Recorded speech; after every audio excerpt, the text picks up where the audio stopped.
भगवान के मार्ग में चलने वाले सच्चे भक्त में ये 6 गुण दिखाई देते हैं। क्या?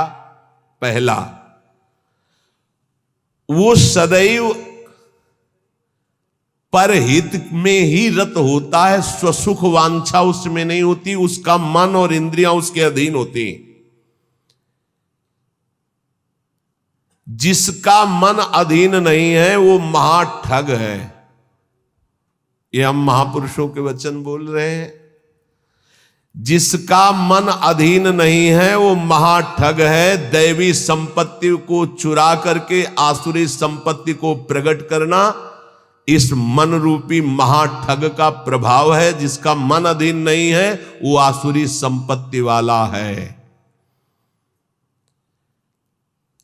नाना प्रकार से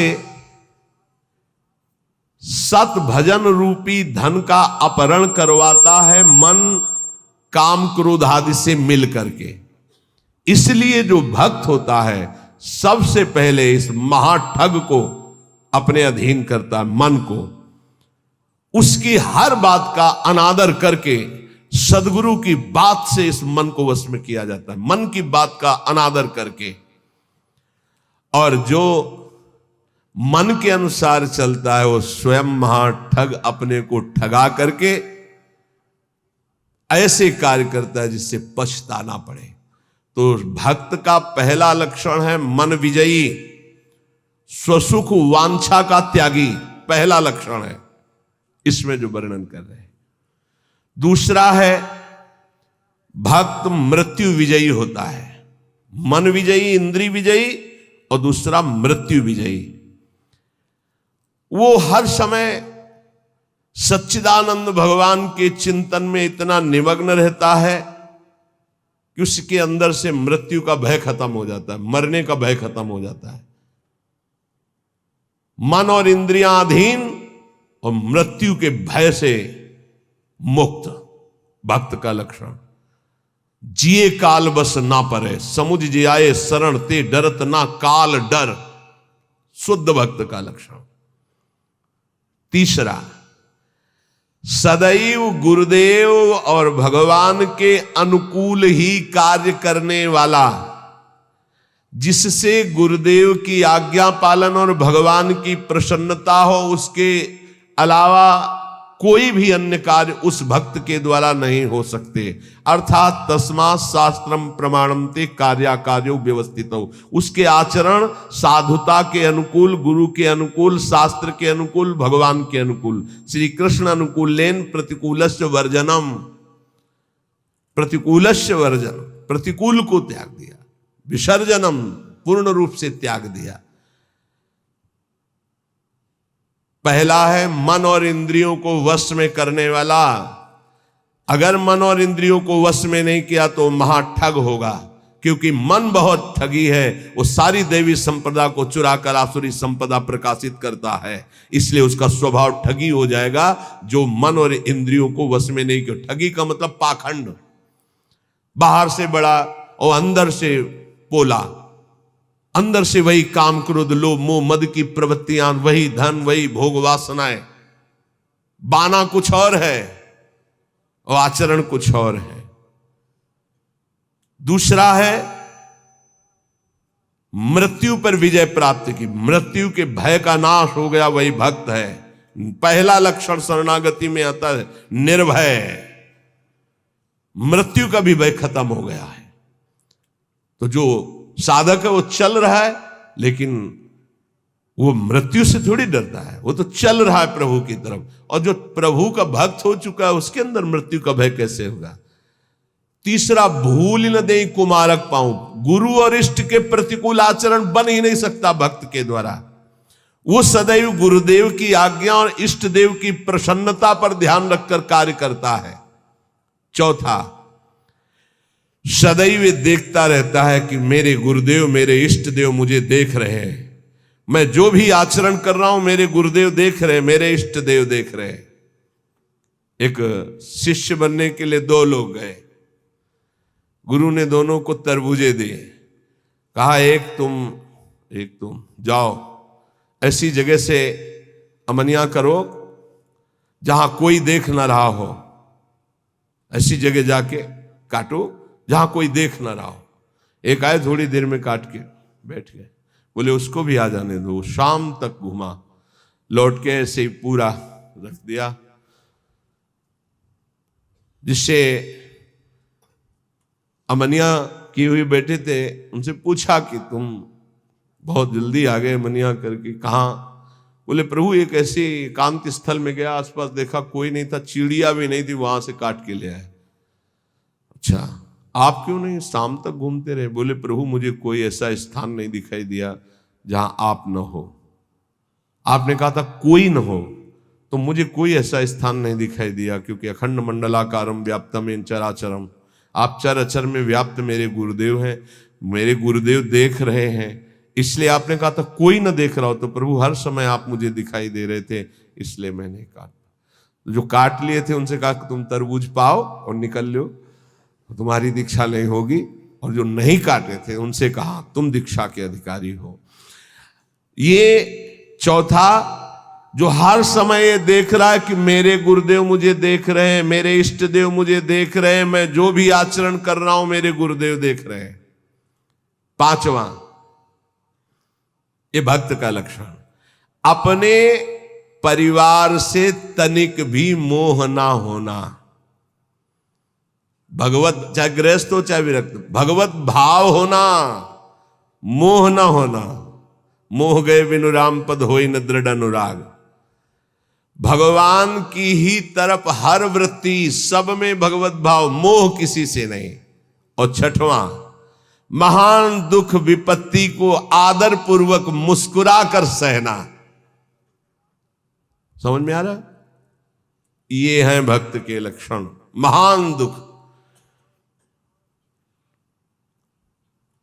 जो गुरु भक्त होता है उसमें दया, नम्रता, साधुओं से प्रेम, दंभ शून्यता, असंगता, निष्कामता, तीव्र वैराग्य, शांति, एकांतवास, केवल भगवान से संबंध, ये 10 बातें जागृत हो जाती हैं जो ये गुरु की शरणागति लेकर के आराधना करता है।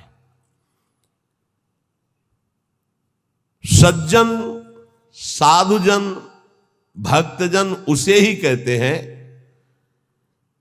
जो किसी भी माता बहन में काम भाव न देखे, जो किसी से धन लेने की चाह न करे, जो दूसरे के दुख को देखकर स्वयं दुखी हो जाए, और जो हर समय ईश्वर को अपने सामने रखता है, उसे कहते हैं साधु। उसे साधु कहते हैं, चाहे वो गृहस्थ हो चाहे विरक्त हो। फिर किसी भी स्त्री की तरफ काम भाव न करना, दूसरे के धन लेने की भावना का त्याग करना, दूसरे को दुखी देखकर स्वयं दुखी हो जाना, और हर समय ईश्वर के सानिध्य का अनुभव करना। सर्वत्र भगवान है तो यहां भी भगवान है, सबके भगवान है तो मेरे भी भगवान है, सब समय भगवान है तो इस समय भी भगवान है, सबको देख रहे हैं तो मेरे को भी देख रहे हैं।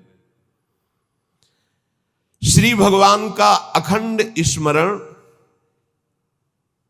सब में समता का व्यवहार, संतों में विशेष भाव, नम्रता, और प्राण मात्र में भगवत भाव, ये स्वाभाविक भक्त के अंदर आने लगते हैं।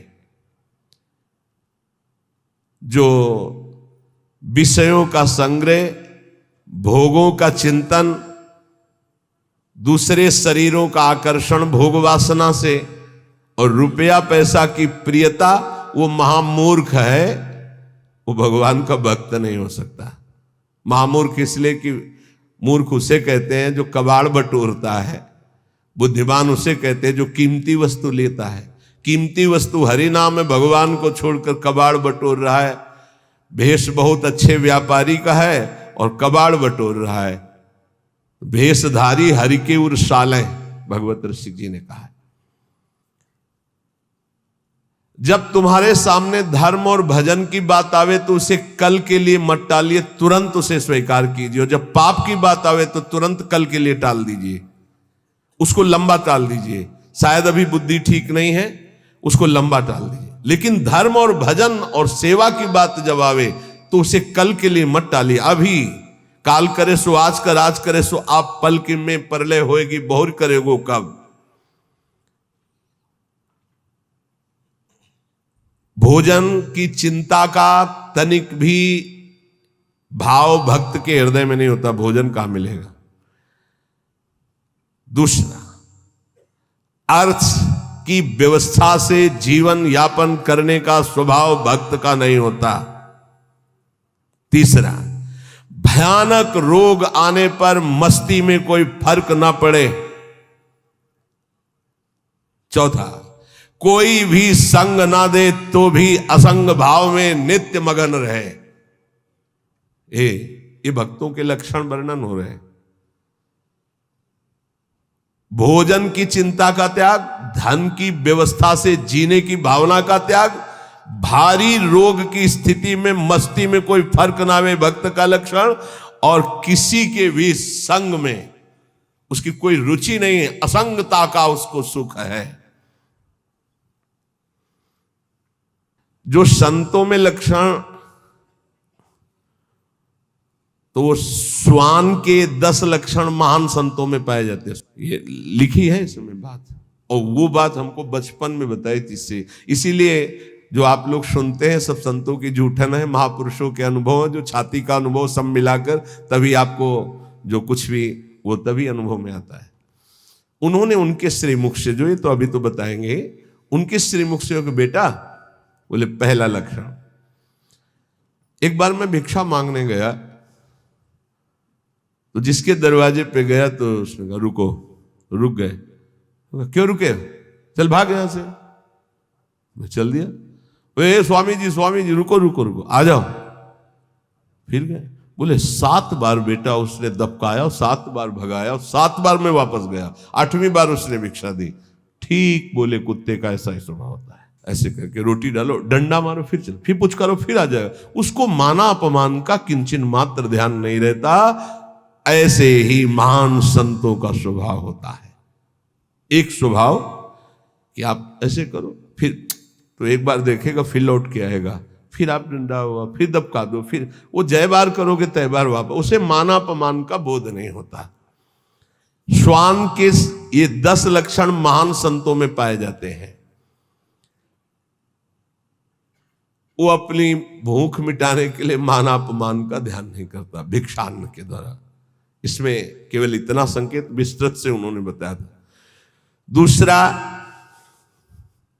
बोले बेटा, जब बंदर सर्प को पकड़ लेता है, बोले तुमने देखा नहीं होगा, मैंने देखा, ऐसे वो फण पकड़ता है, पेड़ में ऐसे रगड़ता, फिर कान में लगाता है। अगर वो सूंघ हुआ जरा सा, फिर रगड़ता है उसको। बोले उसके मरने पर भी 100 बार रगड़ता है उसको। बोले मैंने देखा। बोले दूसरा लक्षण संत का है कि वो अपने मन को ऐसे रगड़े जैसे बंदर सांप को रगड़ के मारता, मारने के बाद भी 100 बार रगड़ता है।